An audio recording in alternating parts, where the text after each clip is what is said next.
Good morning. Happy Friday to you. This is Bob Balian, co-lead pastor at Bayside, Midtown. This past weekend, we passed out a list of emotions that get lodged in our hearts in the back of the outline.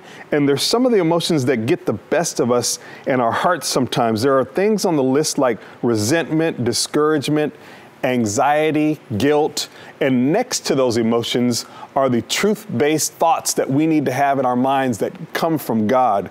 And one of the things we talked about in Ezekiel 22 was the fact there's so much going on in Babylon and so many competing cultures. There was corruption everywhere. The priests were corrupt. Ezekiel said that the people were teaching that there was no difference between clean and unclean. And so what he said was, we need to play great defense. And Solomon says in Proverbs 4:23, to guard your heart because it is the wellspring of life. We need to play great defense against all the negativity that can negatively impact our heart. I remember a friend of mine I used to work with, his name is Joe Daub. He had an 8-foot snake.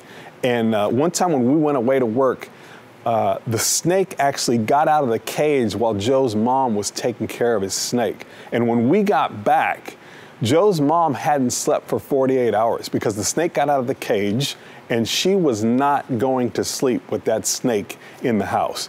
I think of my wife, if we have a spider in the house, we don't go to sleep until that thing is arrested and arraigned. But the funny thing is we're not so proactive with our hearts. And Solomon tells us to be. We need to constantly monitor our hearts against some of these negative, toxic emotions. And most emotions can be thought of in a debt-to-debtor relationship. For example, anger says, you owe me. You took something from me. You took something from my childhood. You took something from my relationship. You owe me. Jealousy says, God owes me. I should have something that somebody else has. I should have that house. I should have that husband. I should have that wife. Whatever it is, God owes me.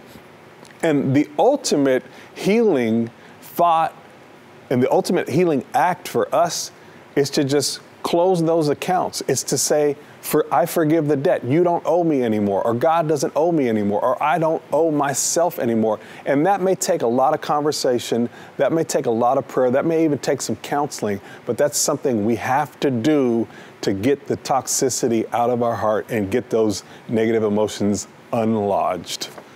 We all need to work on that. I hope that helps you. God bless you. We'll see you soon.